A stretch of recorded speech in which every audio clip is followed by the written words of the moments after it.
Hello, everyone. Hey, family. This one is dedicated to my principals. And when I say my principals, all the principals that I worked under from the beginning. And I'm going to start with, I cannot remember her last name, which is terrible. But my first principal was Principal Shannon. I worked at Jefferson Elementary School in Sussex County, Virginia, which is a very small county. I believed at the time it was one elementary school, one high school, one middle school type of county. Loved it. Appreciate everything that county did for me, everything that I've learned. And I was, that was the country. It was the country. And really nothing about me was country, to be honest. But those were the beginning of my times, and I appreciate her principalship. She was a type of principal that was like, if there's a problem, I'm gonna get it done, and she did it with such elegance. You know how I like that name, but and she she had this sense of youth to her, but also like I'm living in my role, but I don't have to uh what is it that I want to say? Because I'm not trying to offend anyone in that role. But she kept her youth to it. She did, she was relatable. At least I could connect with her, and I looked up to her like, you know what? If I ever become a principal, which that's not a desire of mine. Although I did go and get my master's in educational leadership, I have no desire to become a principal. And this is why I want to give you guys a lot of credit and respect because little do they know, teachers have to be there before students, but principals have to be there, or they're looked at and expected to be there before the principal, before their teachers, and leave after their teachers, because they set the tone of their building, and that's what they're told, and that's actually the truth. All leaders and any leaders, the teacher sets the tone in her classroom, and the principal sets the tone in their building. And another reason why, because she was my first principal that I've ever worked under, and I've never seen her sweat. And that's also a skill and a task that you want to learn as an administrator. But boy, she literally, like, I've never seen her sweat.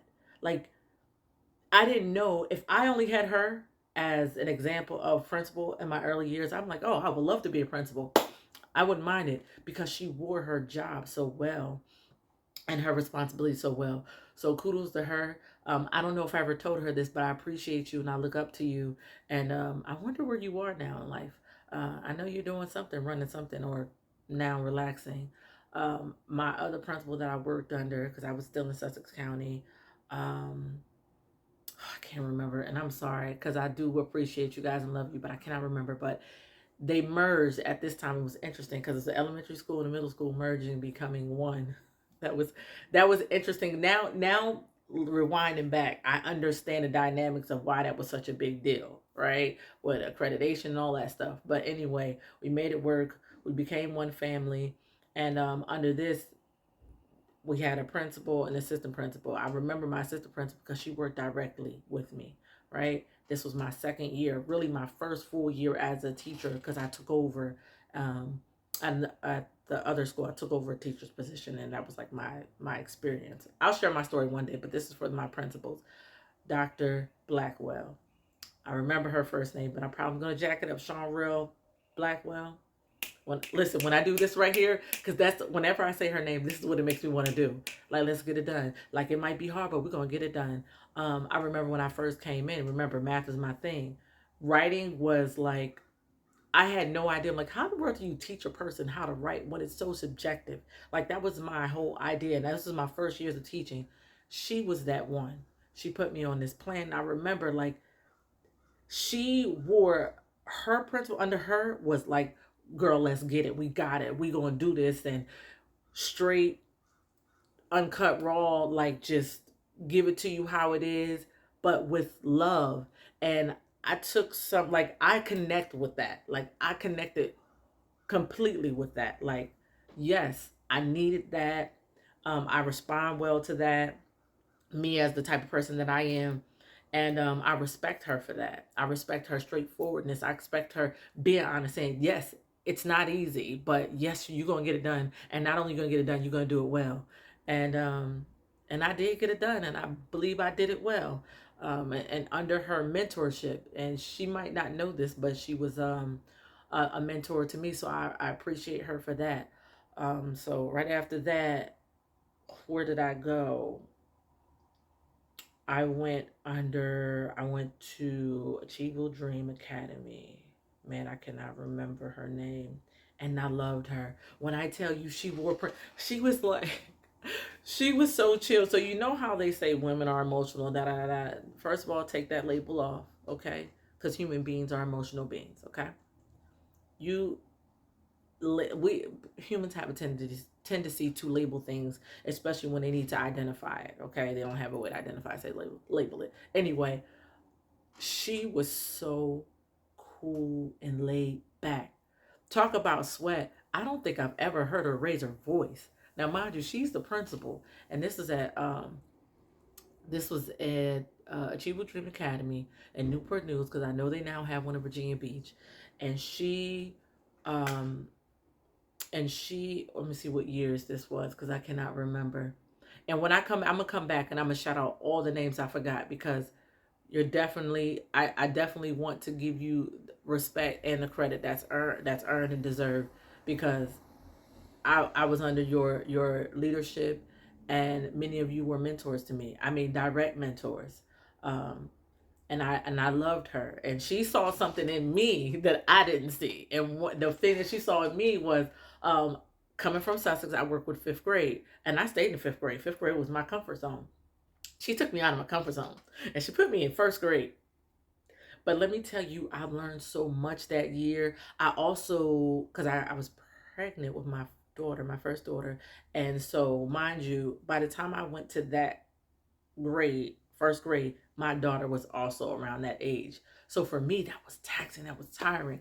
And I might have wore it well from the outside, but I'm telling you, I remember, and I can't remember his name. It was a coach. He was from outside the district, which I think that's excellent to have coaches that are not outside. He wasn't outside the district. He worked with the district, which is why I'm so passionate about doing it the way I'm doing it, because it alleviates that you can't really be your authentic self because you're afraid of anything that might come, because you work together. And this is on both relationship, whether it's the coach to the teacher, teacher to coach, or whatever. When you guys work together, it's sort of kind of like you feel like there's an automatic, maybe pre-biased, so having someone outside. So anyway, before I go left, let me stay on task.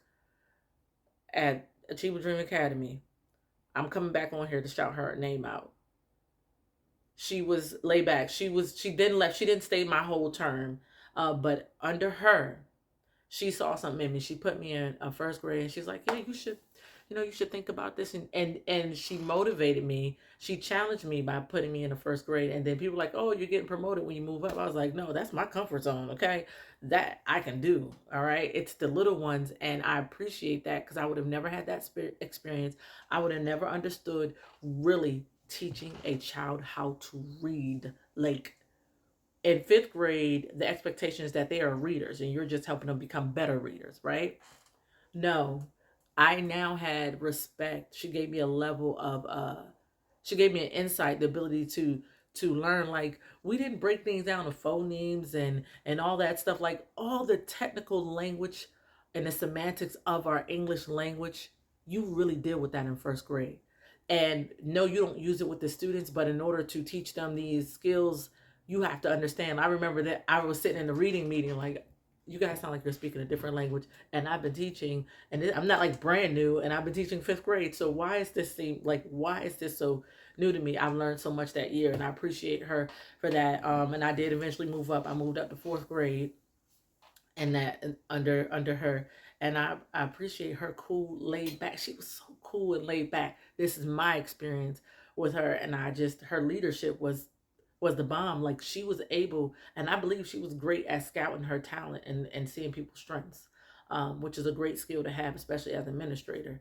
Knowing your staff, I'm telling you, you get the best bang for your buck when you get to know your staff, just like teachers get the best bang for their buck when they know their students. Same with administrators. And those administrators that take up the time to get to know their staff, and still keeping that boundary, which is a balance. I understand, totally get it.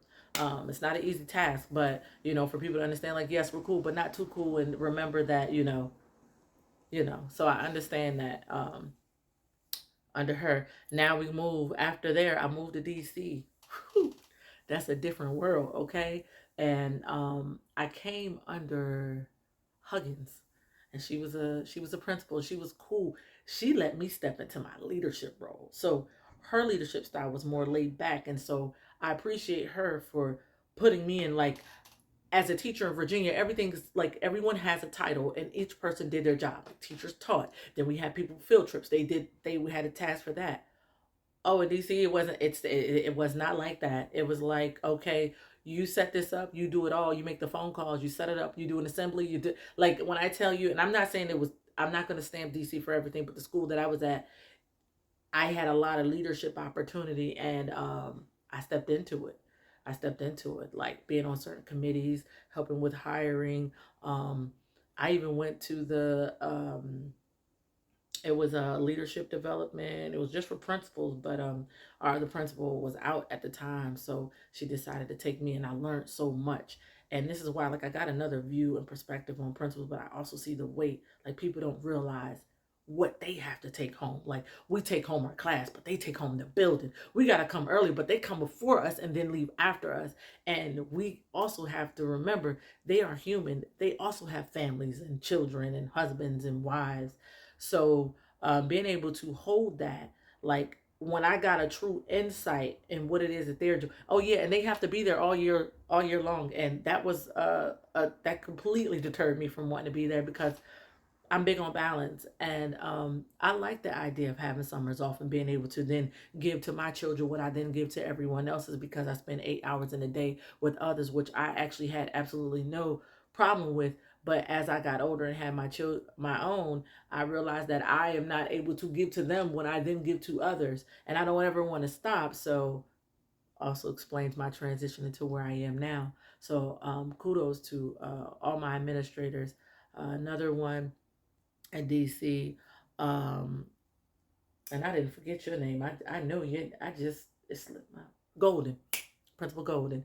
Very relatable. I felt like I connected with her in many ways, and I appreciate the way she wore hers. And one thing I like about hers is that she connected the responsibility, and I'm human with it, and still kept it professional.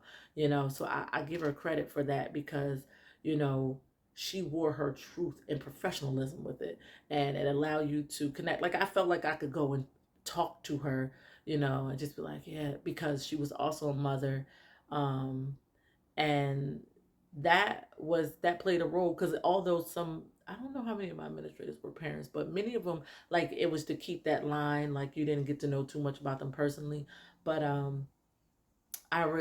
as a parent now and a professional, I understand wanting to keep that line, don't not blurring it, but then also having a policy, like an open door policy, where people feel like they can come talk to you and all that. That's how you get to know your building. But at the same time, then you have to make sure you have those boundaries well defined, to make sure people don't cross them, like it's not too personal. So like I said, I give them a lot of credit and respect, so much so that I went into it like, yeah, I could become an administrator, and then thought about it, like, I have no interest.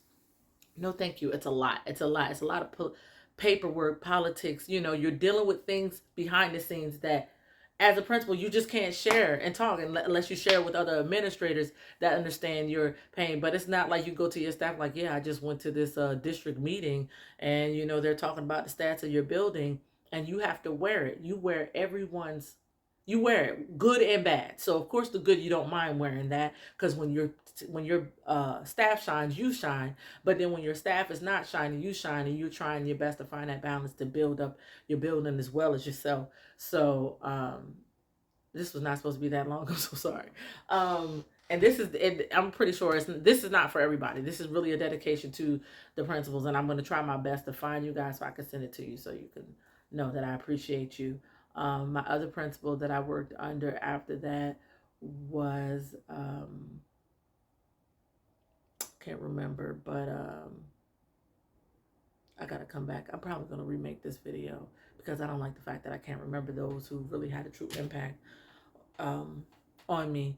But I loved her vibe. She was one of those. Oh, let me not forget. This is one of my I went to school with him, and he did become a principal. And then as a friend, and as a, that line of me, like, I had to make sure I try my best not to cross any of those boundaries because he was now my principal. But I'm gonna give it to William Taylor. Here's one thing that I know that I want to give him some credit for under his principalship. He is the only principal I've ever had, and probably because we worked together and we were close, like, as far as like a dynamic. Like, I didn't go to the same school with a lot of my principals and we're in the same, almost like the age bracket. But anyway, um, regardless of that, regardless whether it was me, he would do this with anyone else as well.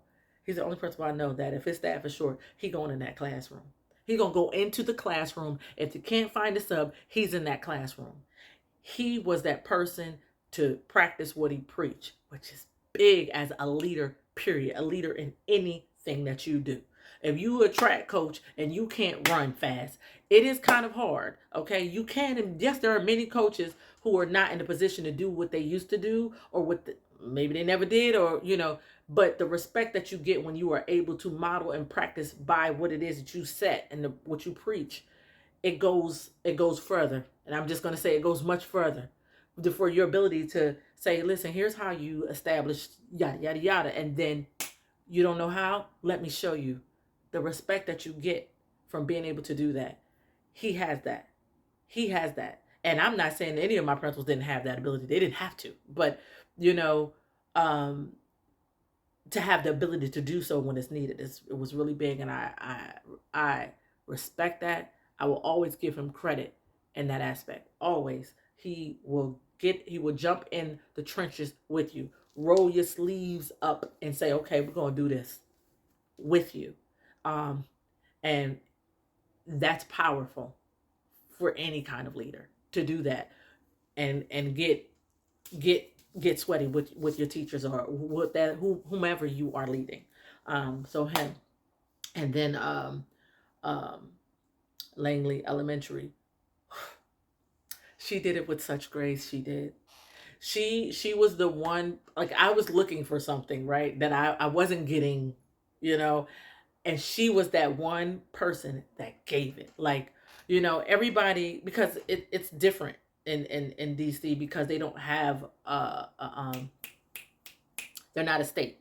So they're a school district, but they don't have like the same entities that are set up that states have. DC doesn't.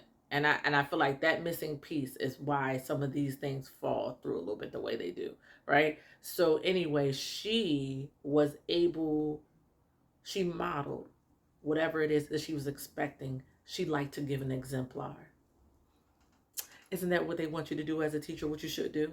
But also as an administrator, shouldn't you be able to do the same and give an exemplar? Like, here's how I want you to teach that. Let me show you how I want you to teach this. And this is just policies of the school culture and the climate, and setting up the climate. Like, we're going to walk in the hall, and this is how we're going to do it. We're going to teach this way, so that we're all on one cohesive, one band, one sound. All right. So there's coherence, and she modeled that and exemplified that. I believe she's still there to this day. So go girl, you did that, and you did it with such elegance.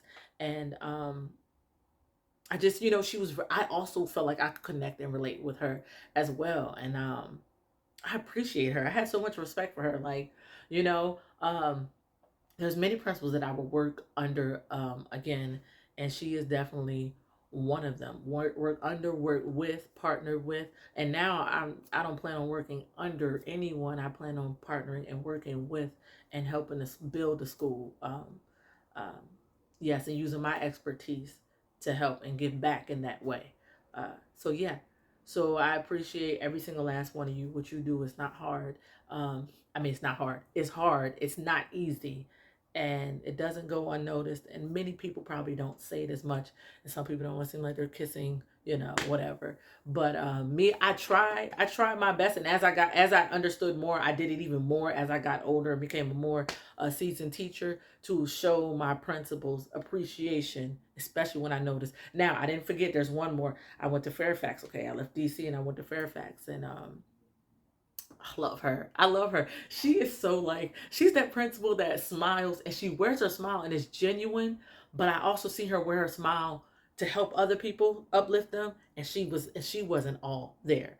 And I felt that. And the fact that it's like she sacrificed herself, her own emotional state to make sure she was so big on family. She was so big. And not that any of the other principals weren't, they were, but like she put that like into her mission in her school, like, and she breathed that. And I told them, any look, I'm coming back, and when I come back, I'm coming to help, right? And I said that, and I meant that. So I'm still working on that, doing this, trying to get my, all this stuff out there. But it's a process. So I'm gonna go along with the process, and I'm gonna go along with the ride. And I appreciate all those who poured into me and gave me something that I can take away and grow, and then share with someone else, and hopefully it can help other people, because that's our task in life, is to pay it forward. So I appreciate you guys. Happy Principal Appreciation Month, week, month. Definitely should at least be a month, if not a year. And not just principals, I'm talking about all staff. But everybody should have their month to shine, not just a week, but their month to shine. So happy Principal Appreciation Month to all my administrators. I appreciate you. Each and every last one of you have given me something, period. And I mean every last one of them. I haven't had not one principal, even whether I agree with all of their philosophies or not, it's neither here nor there. I've taken something I've learned uh, from all of you, and I appreciate you. In 20 minutes, I appreciate you. All right. Love you guys.